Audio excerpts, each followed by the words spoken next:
Hello travellers, it's Jay here.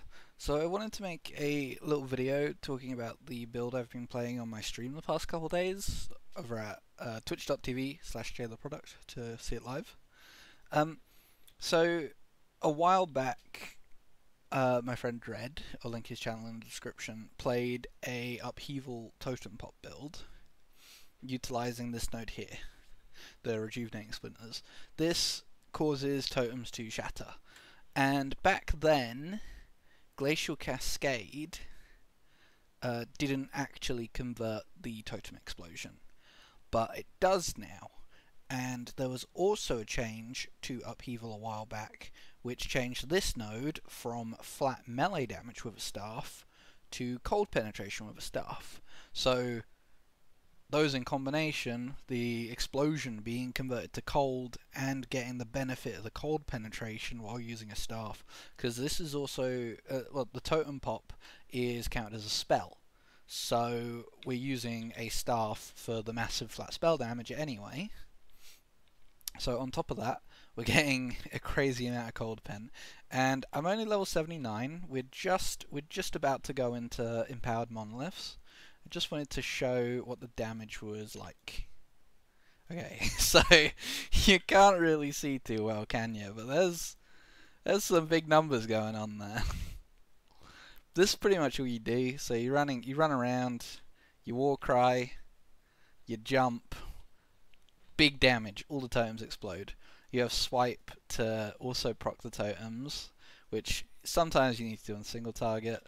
But while running monos, most of the time all you need to do is roar if there's enough mobs around you. So it's pretty smooth in that sense. Let's take a look at the skills, shall we?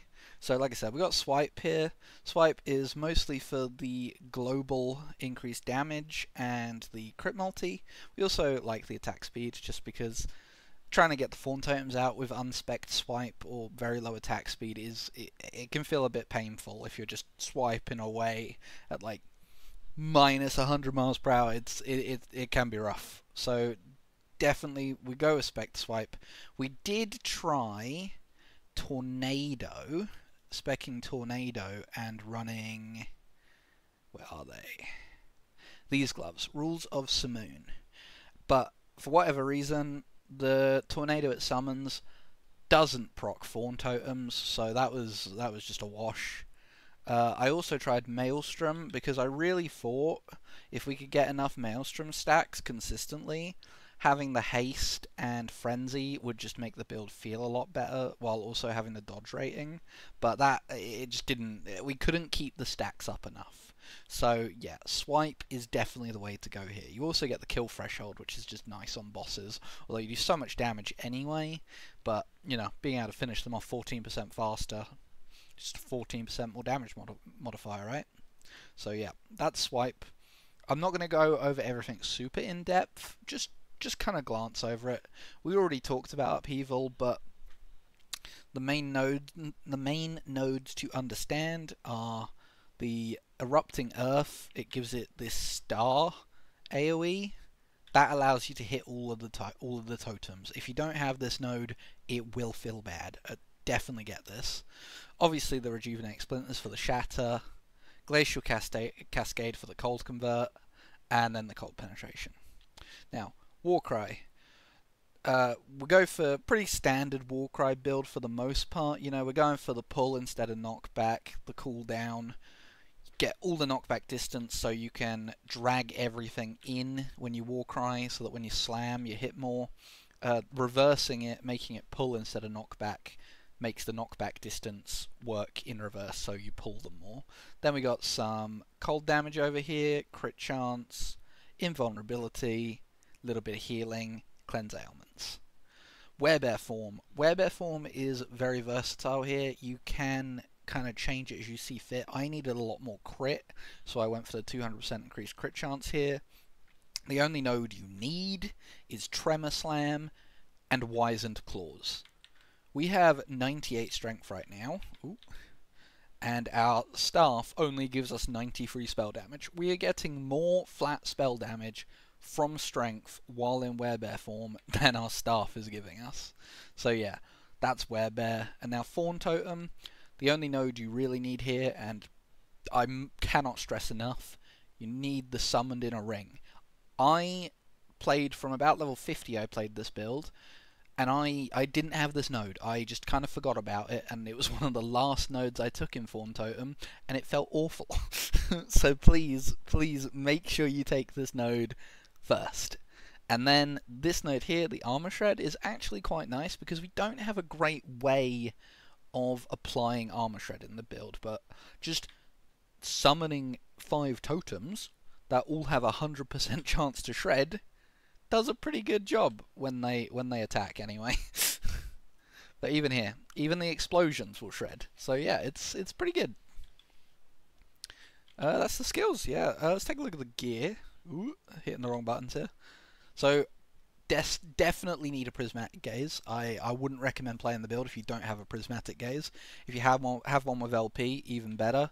Mine's only 3 out of 4 crit chance, but it still really helps. You also get a little bit of less elemental damage taken, which is nice. And the prism shards, we're not even going to go over that. It doesn't matter in the build. It's just, God, what an item, right? Straight out of PoE. And now this is my chest. Again, we're stacking strength, so just strength, health stats. I don't need the necro res. Amulet, crit, cold, res I don't need again. Staff. There's a couple of options here. You can use a bladed staff. You can use a dragon staff. Dragon staff is arguably better because although bladed staff technically can roll higher flat spell damage, but the dragon staff will give you +1 to more skills than just the bladed staff, which is only swipe, upheaval, and werebear form.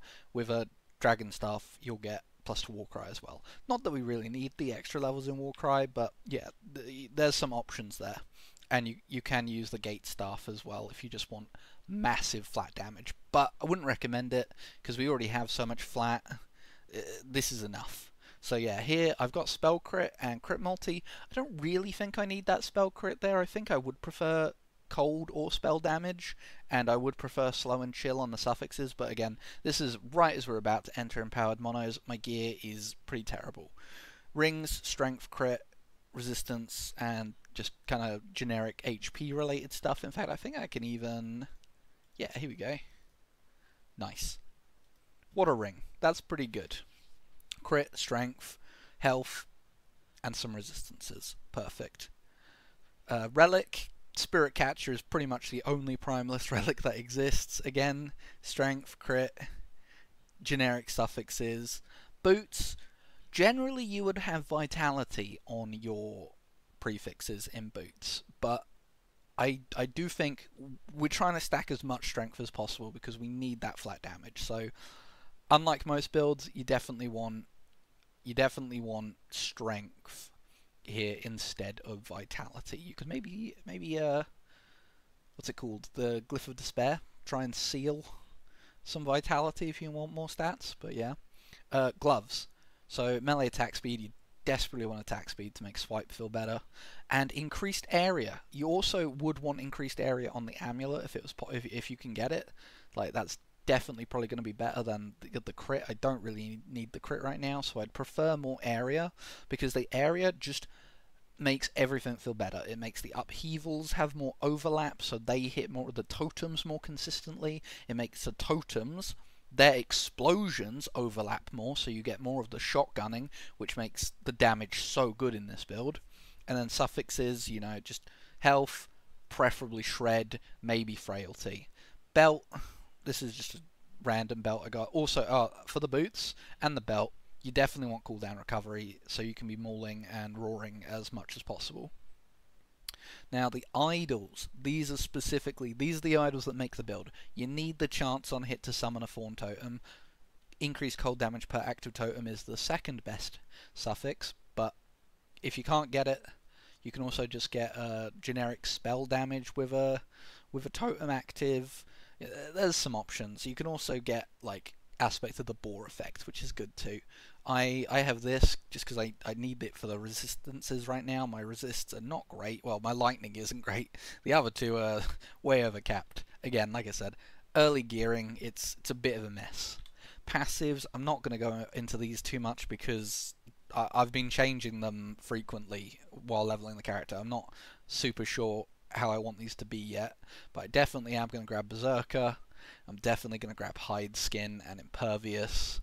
We've just kind of got all of the aspect of the boar stuff I care about. The main thing to note here is Rageborn. I wouldn't recommend swapping to this build until you have Rageborn. Once you've got the 8 points here and have about 50% crit chance, you'll have enough rage gain on crit to just sustain the whole time. So yeah, definitely do not swap to this build until you have 2 summon Fawn Totem on hit idols and the Rageborn passive.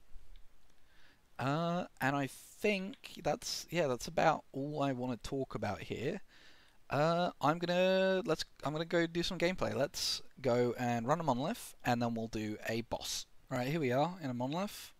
So, kind of show off the general gameplay. Literally just roar and slam.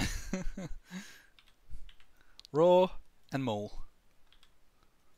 And then, okay, so here, didn't get lucky, unfortunately. Didn't get the Fawn Totems. I need more mobs to showcase. If you get kind of lucky and aren't paying too much attention, you can still... Yeah, there we go. So I mauled. The hit from the maul summoned the Fawn Totems, and then they detonated, and it kind of just... It snowballs. It almost prolifts, especially when there's lots of mobs. Because every single hit from the totem explosions can also trigger more totems, and the way Upheaval spirals outwards, or not spirals, sorry, like goes out in a star outwards, allows it to hit multiple totems while it's traveling. So on like big mobs with huge hitboxes, you can just, like, their health bars just get deleted. Look here, I'll show an exiled mage. Hopefully it's not too much of a pain. Some of them are really annoying. There we go, one shot, easy, not a problem. I know this is only unempowered monos at the moment. Like I said, we're just about to go inside empowereds, but yeah, it's pretty gross. All right, I'll go get boss, and we'll do that real quick. Thought I may as well, you know, do the boss I need to kill to unlock the empowered monos for the video, right? So yeah, just finishing up on Gasper. I always finish up on Gasper just because his blessing reward isn't that useful. Okay, you can see I'm kind of getting... I'm in a little bit of trouble here because I just didn't get very lucky with the Fawn Totems. But then, at the moment I did, I chunked a quarter of his HP. Yeah, so if the build has any weakness, I would say it is single target. But sometimes a single target feels great, and that's kind of a problem because, you know, it doesn't feel great to be inconsistent, but the mapping is so, or the monolith running, sorry, been playing too much PoE and PD2, but the monolith content is so smooth that it's hard to not recommend it, because it just feels so good and so fun watching all the explosions, even if the boss single target can leave a little bit to be desired. But sometimes you run something like Zombie Dragon, and you have non-stop totems all the time exploding out, doing huge amounts of damage, that you just don't even, you know, it's not a problem. The worst one I found in my gameplay so far was Lagon. Lagon was pretty bad, unfortunately, because they've, for whatever reason, decided to change his hitbox. So yeah, Lagon is a bit rough. But anyway, that's where I'm at so far. I am going to upload another video in a couple days with a min-maxed planner, hopefully some min-maxed gear, and a full round of empowered blessings. So thanks for watching. Again, if you want to catch me live over on Twitch, it's twitch.tv/jtheproduct, and I'll see you guys in a couple days.